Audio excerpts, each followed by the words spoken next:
Hello and welcome to part 25 of my Final Fantasy X playthrough challenge, the NSGNSNCNONENNEBB challenge. I've got it written down again because I'm looking at bits and pieces for monster capture and it's written down on the same piece of paper. Right, last time we did a bit more capturing in, or we did a bit of capturing, not in the Calmlands, to add to some bits and pieces. And we captured a Cactuar, as well as a few other bits and pieces.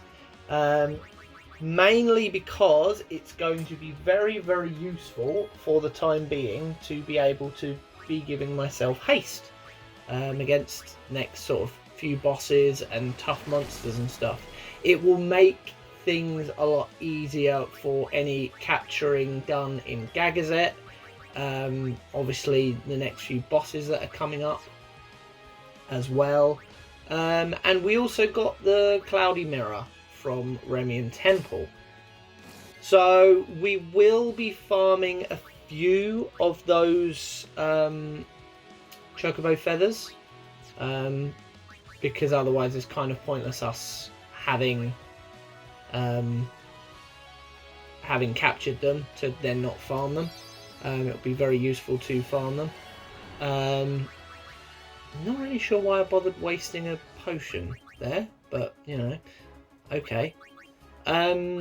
Is it because I'm trying to capture another one? I don't really see the point in why, because you know, I've got enough anyway. Very odd choice. Hey ho. But yeah, then going forward, obviously the next boss we have will be the Defender, which is a relatively straightforward boss. Even for this challenge, we've got a fair few fire gems already kind of put aside, so we will just use those. That will kind of be the easiest thing. The main issue I've got here is trying to cross the Calmlands and obviously keep getting into random encounters, which is a pain. But the good thing is, now that we've captured everything, we can obviously petrify grenade a lot of stuff, apart from obviously the anacondas and the quirls. So sod's law, we get a couple of anacondas again first couple of fights, but because we have stocked up on poison fangs, that makes life a lot easier for us. We've got plenty of dream powders as well, which will do a little bit more damage and leave them asleep for longer. But yeah, it's mainly the poison fangs that will really help us out here to really kind of ship our way through these. But yeah, there will obviously be times where we do have to keep going back to the monster arena to do a bit more farming. But I don't want this to just be video after video after video of just farming stuff at super speed. I want to actually also be doing bits and pieces throughout the game. So I did feel it was sort of time to progress things forward, get to the next boss, because it is literally just the other side of that next screen. We've still got plenty of opportunity to keep coming back to the monster arena, even when we're kind of going up and down Gagazet, because just past the Defender we will have Biren and Yankee as well. We also can grab hold of the Rusty Sword for Oren, for his celestial weapon for later. We might as well get that while we're here. And at some point, I've no doubt we will dwell into the Cabin of the Stolen Faith, and we will go hunting there as well, because that will be very useful for us. As has been said a few times, we will also need to go back and get everything from Macalania before we kind of get to Seymour. And we need to do a bit of farming for SOS haste equipment, which we will be able to sort of start looking at once we get past Biren and Yenke. All we have to do is capture a Bashura and just keep fighting the thing. And the good thing is it's susceptible to petrify. We'll just be starting the fight, petrify grenade, boom, getting on with it. So it should be a relatively quick farm for those bits of equipment. Mainly for Riku, but we will try and get for, ideally for everyone, really. It'll be very useful to have SOS haste materia for everyone, but certainly for Riku, certainly for Oren and Waka, and probably Yuna. That will be sort of the base level. But if we can get for Lulu and Kimari and Tidus as well, then we might as well. It just makes things easier. So yeah, two sort of relatively easy-ish bosses coming up. Obviously, we're going to have to change strategy for the Ronso fight, because we won't have access to anyone other than Kimari. But they should be, because he is on base stats, they should be relatively weak, to be honest. And as soon as one of them falls, and then they can't kind of do the charging pincer attack and keep kind of attacking me, flanking me. Yeah, essentially once that's happened, we should be sort of fine, really, to finish off the other one, which is good.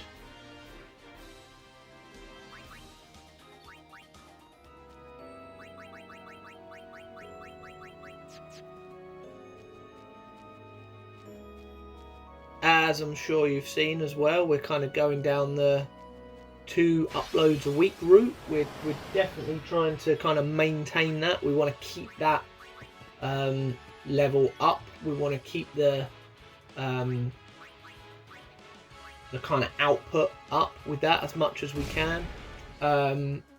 So there will be obviously another one at the weekend as well.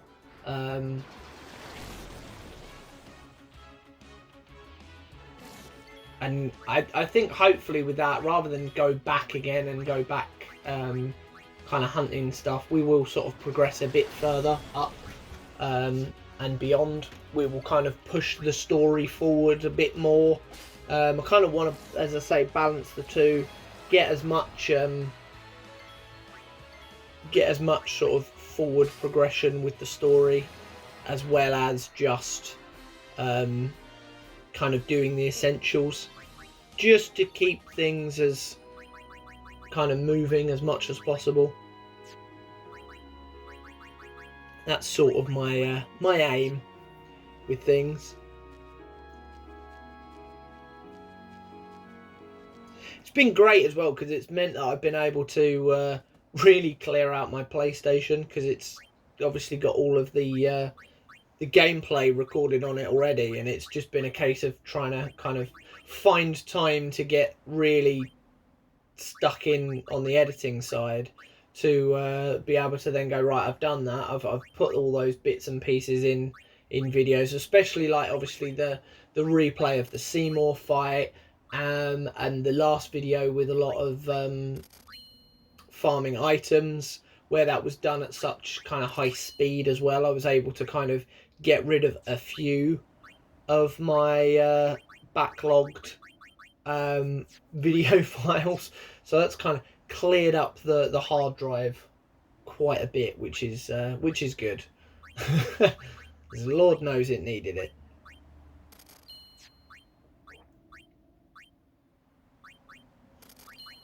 It's just nice to kind of get these kind of further along bits and pieces done as well. It really feels like now we're really having to kind of engage with the challenge itself, and really kind of having to work around obviously the limitations that we have in terms of kind of what we need to do, not just move from place to place, but we've really got to kind of work our way through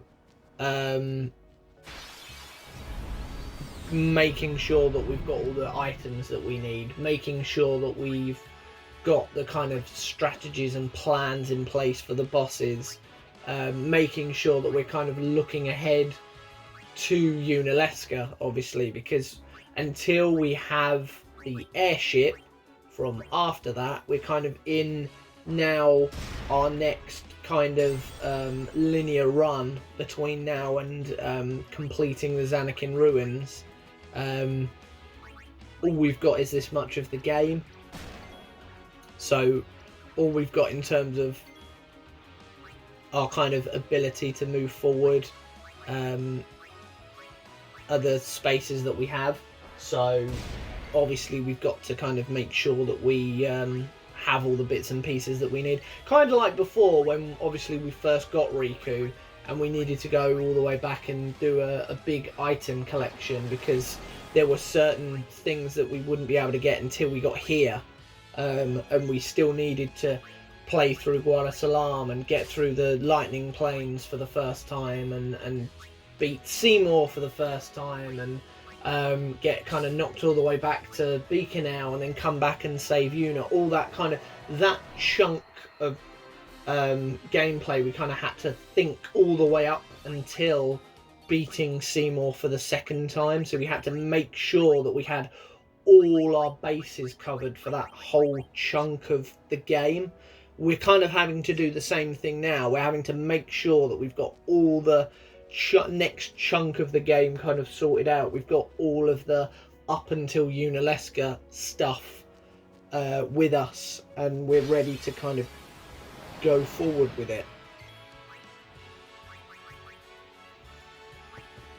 I tell you what though, and I'm sure I've said this on an older video, I am really looking forward to playing through this game again as intended, with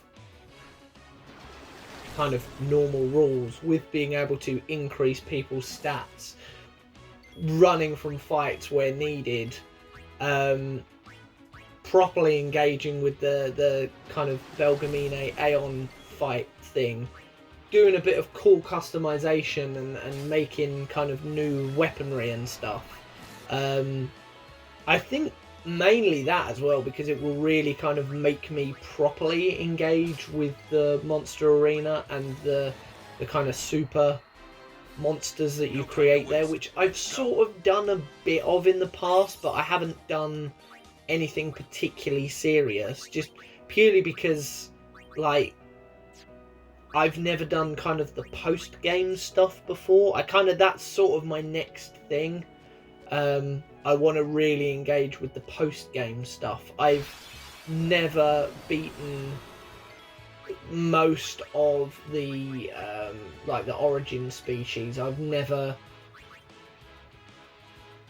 kind of really kind of farmed certain equipment from some of them in order to get certain kind of stat spheres to boost and clear like the sphere grid off and really boost everyone's stats up. I've not done like the Dark Aeon fights. I've not done like Nemesis and Penance. I've just not ever kind of bothered to engage with it. Oh yeah, this is me trying desperately to be like, where are the chocobos? I need the chocobo rider so that I can be given one. But I think they're literally right up near the Carmans, which is a pain.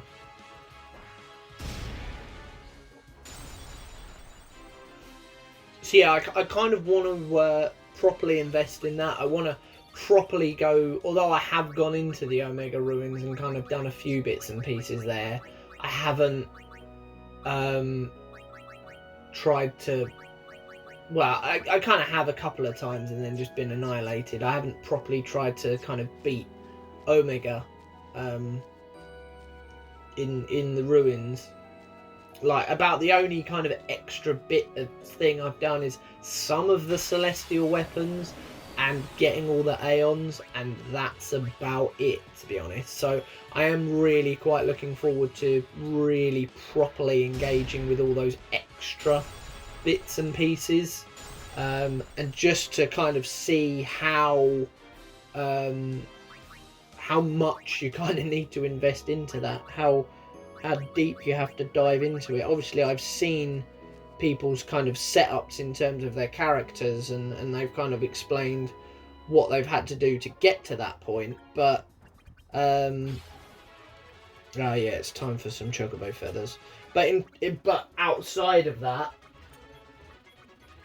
I've never sort of engaged with it myself. I've never really bothered. Orange down. We're doing a bit of damage to it. I'm actually hitting him relatively often, which is a surprise. Oh, 4,000 these are. Jeez. Stop running away. Oh. Actually killed it that time.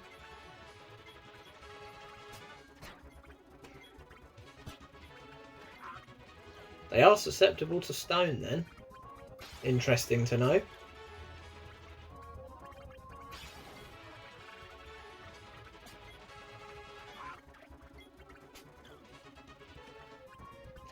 So we'll just do... It's not a particularly long farm. We're sort of more than halfway through already. It's just a case of trying to get a few more chocobo feathers. Keep running away immediately. I mean, that does make it quicker, to be honest. Didn't actually see how many we had there. Must have like a couple of dozen, I would have thought. Random dream powders now. No. Yeah. I don't know why we wouldn't use that many dream powders, but hey ho. It is what it is. Probably would have been more productive to get thingies. Poison fangs. Oh, I missed it there as well. I was actively looking out then for chocobo feathers and I completely missed it. But that's kind of all the stuff we need to do for that for the minute. I think it is time to kind of progress with the game now. Let's move forward. Now, obviously, this boss can be one of the easiest ones in the entire game because all you have to do is keep provoking it and it will just hit you with a blast punch each time, which, because it's gravity based, as soon as it reduces you down to 1 HP, it's then just constantly doing 0 HP to you. And most of the time, if you're quick enough, you can just keep doing that before it gets its next turn. So its next attack is always to use blast punch on the character that provokes him. But obviously we can't learn provoke, so it will knock us down a few times, so we will need to be doing a little bit of reviving and healing, just kind of making sure we're paying attention to people's HP bars. But outside of that, it should be fine. I don't think it can do any AoE attacks, so it will just be a case of reviving when people get knocked down, and just bringing them back, and pretty much just spamming fire gem on it. It's that sort of straightforward, really. There's nothing else really to do. There's nothing else that needs to be done to it.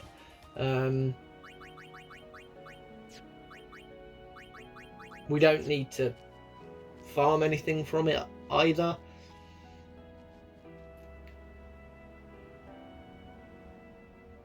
What I want to know as well is, because I think it's the Guado that sprung this trap.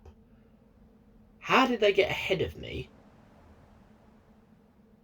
I mean, it kind of makes sense in this respect because I've been kind of wandering backwards and forwards so much. But in a general playthrough, if you're just kind of walking through, they're just randomly waiting on the path from the Cavern of the Stolen Faith and they're already there. Come with us.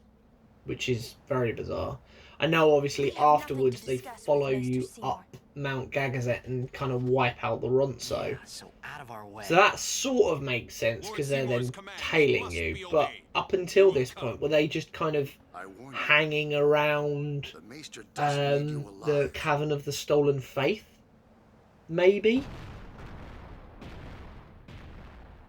In which case, why? And obviously, before this, we just left Seymour in Bavel. So, very confusing. And they cross the bridge there to go towards Mount Gagazet. And then you don't see them. So it's all very confusing. It really doesn't make a whole lot of sense, if you ask me.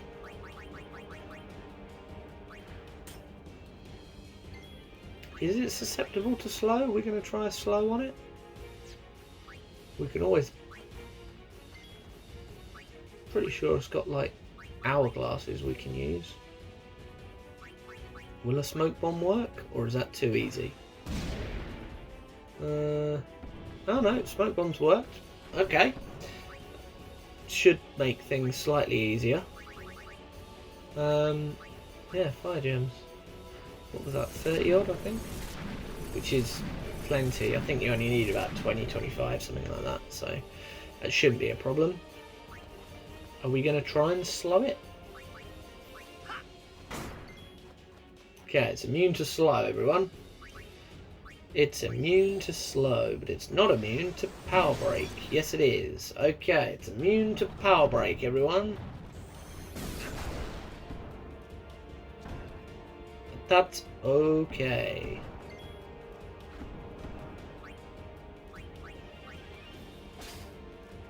Oh, Lunicurtain, that's actually quite useful. Get shell on some stuff. No. Yeah, shell. Light curtains protect, isn't it?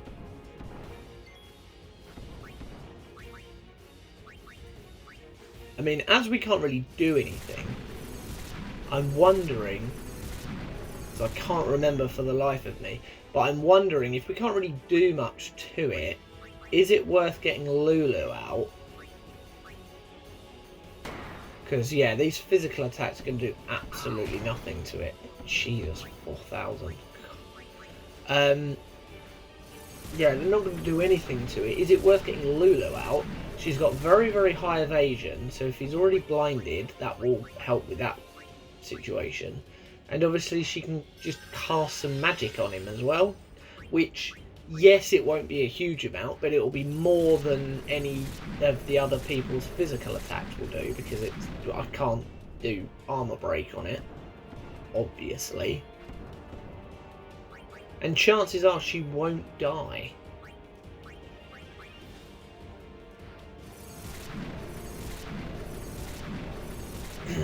Guess we'll see what the strategy is.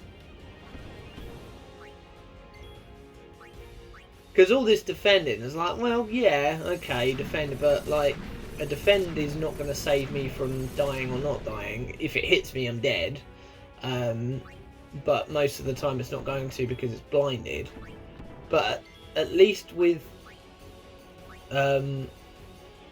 Lulu out there, I'll be doing a bit more damage each round.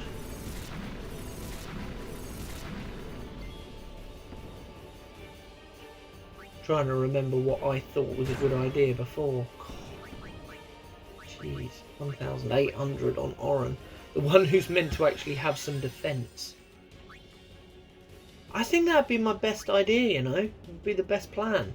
Keep spamming the fire gems and then just bring Lulu out and just keep hitting it with fire. And chances are, if she is ever targeted for an attack, she'll probably not get hit. Because he's blinded and because her evasion is so high. Right, we're nearly halfway. That's the only problem with this fight. It's like 64,000 health. And all I can do to him is, what, about 2.5 a time? 2.5 to 3, roughly.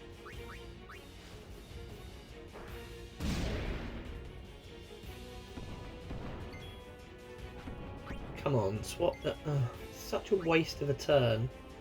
Do it now. No.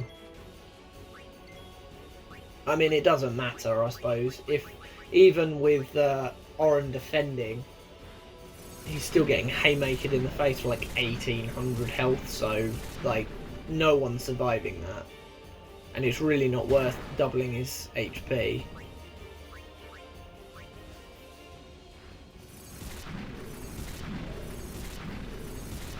Let's see if I do bother to change my approach. Right, so Waka's up. We can keep Yuna out.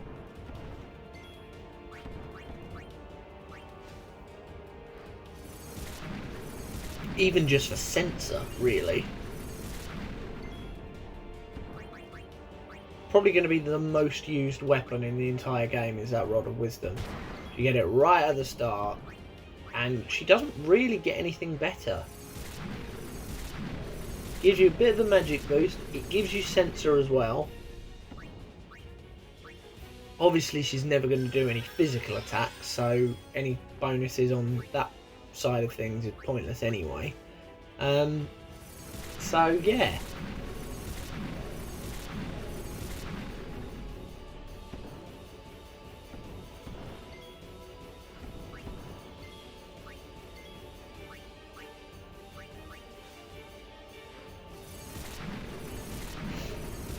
Come on, are you nearly dead yet? Please say you're nearly dead yet. Yeah, I think what we'll do is we'll go down immediately after this and go and get the rusty sword, just so that we've got it, so that when we get to kind of that area again, once the airship is in our possession, and we can kind of roam around near the battle site, it will just make all of that a bit quicker, because you can't, I don't think you can anyway, but I'm pretty sure you can't airship down to the Cavern of the Stolen Faith. You'd have to go either to Gagazet and go backwards, or Calmlands and go forwards, which I suppose Gagazet and backwards isn't too terrible, but it's a shame that you can't just go straight to the Cavern of the Stolen Faith. At least I don't think you can. I might be wrong on that, but I don't believe that you can. God, and it's still going. Has its darkness run out? I feel like blind might have run out on it. I feel like it needs a smoke bomb. Smoke bomb? No, smoke bomb.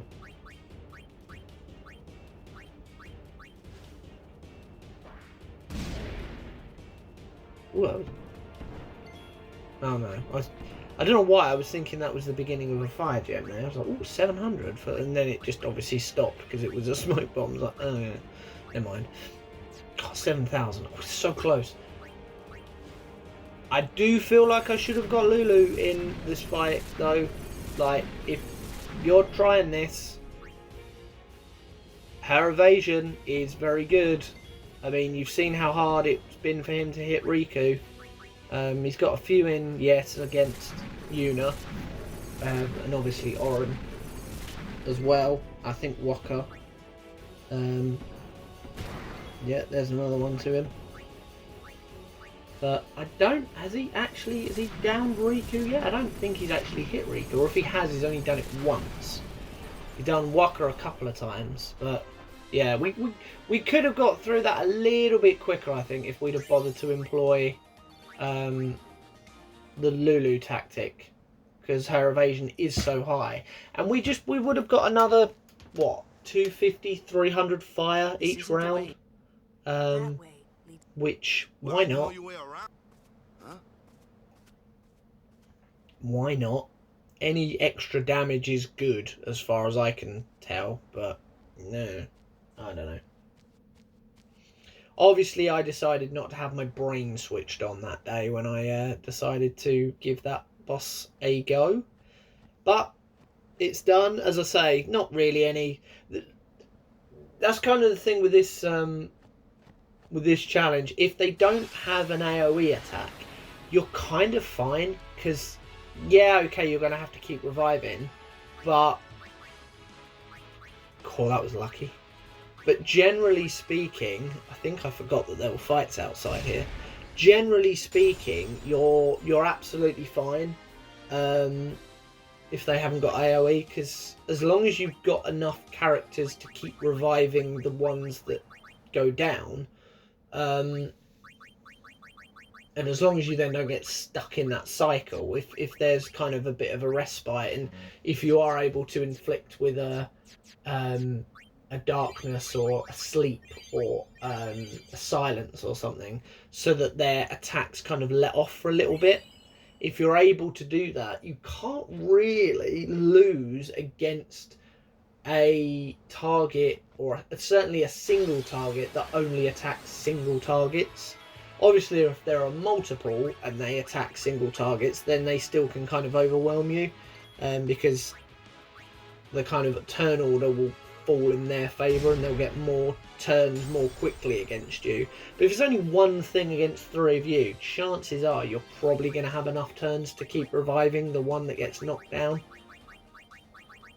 So any fight like that, I don't really care who they are, as long as you have the speed to keep getting turns in within kind of relatively sensible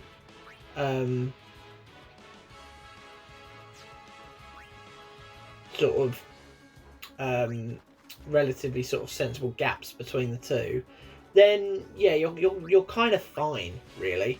It doesn't really matter who they are or what they do. Obviously, that's where bosses are a problem, because they're usually so quick that once you go down and have to keep coming back up, they will then just pummel you with like 2 turns in a row. And if they're doing that, and if they're clever and hit the ones whose turn it is next, that can then give them an extra, and they can then just pick you off one by one. So obviously, in that respect, one opponent that doesn't do an AoE is problematic, but most bosses will probably do an AoE attack of some description, unless you're particularly lucky.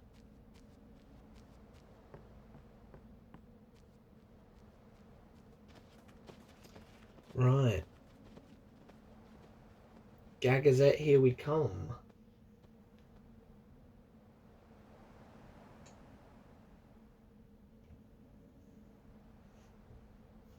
Sometimes Yuna would just Gagazette stare and off another into boss. the distance. Not long after this one. I finally understood why.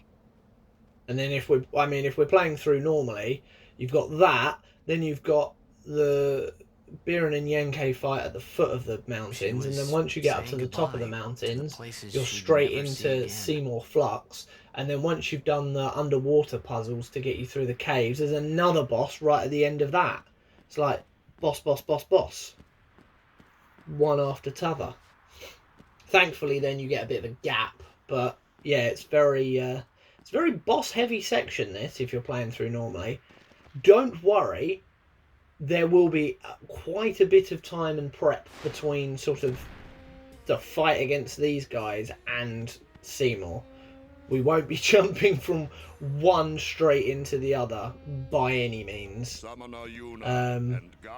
But we also will not be doing the fight against Biren and Yenke yet. That will be basically the beginning of the next video, I believe.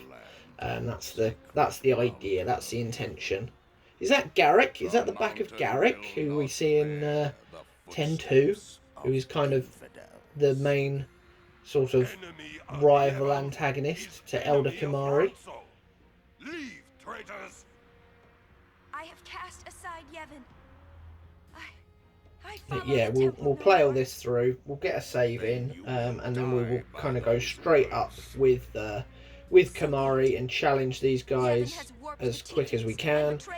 We also then want to get a Bashura as quickly as possible too, so that we can get ourselves the equipment that we need, because that will make farming a lot easier. It will make capturing a lot easier. As I say, we have to do the Macalania capture before we go anywhere near Seymour, and we could do with doing some other bits and pieces before we go near Seymour as well, so that will help us with that. But yeah, at least this way we got a boss in on this video. We're going to get a boss in on the next video as well. Little bit of different capturing and different farming because we're farming for equipment rather than steals. So that will be good. It'll be a bit different. Obviously, it will then mean that we'll probably need a lot more petrify grenades afterwards. But as I say, all those farming bits will be done quickly. At kind of super speed. So yeah, we're kind of at the beginning of that next chunk, as I said earlier. We're doing all these little bits of prep now, getting kind of through these early bosses easily. Bit of prep for Seymour Flux, and then once we go past him, all the prep that is required in order to assuredly know that we have all of the stuff that we need against Unalesca, because there's kind of, although we technically can backtrack all the way here from Zanakind, I really don't want to. Essentially, once we get past Mount Gagazet and go towards Zanakind, I just kind of want to get through Zanakind then, based on what we've got. So that's sort of the plan going forward. And as I say, we are definitely going to try and keep up with the 2 uploads a week. I really want to kind of make that a thing. I know I've said before I'm going to do another week-long run, which I probably will do. I'm thinking probably the beginning of December. So obviously we'll have sort of another, what, maybe 8 to 10 between then. So yeah, that's my projected plan for you guys going forward. So I thank you very, very much for sticking with this, for coming back. It means a lot. Thank you for watching this one, and I will catch you very soon for the next one. Goodbye.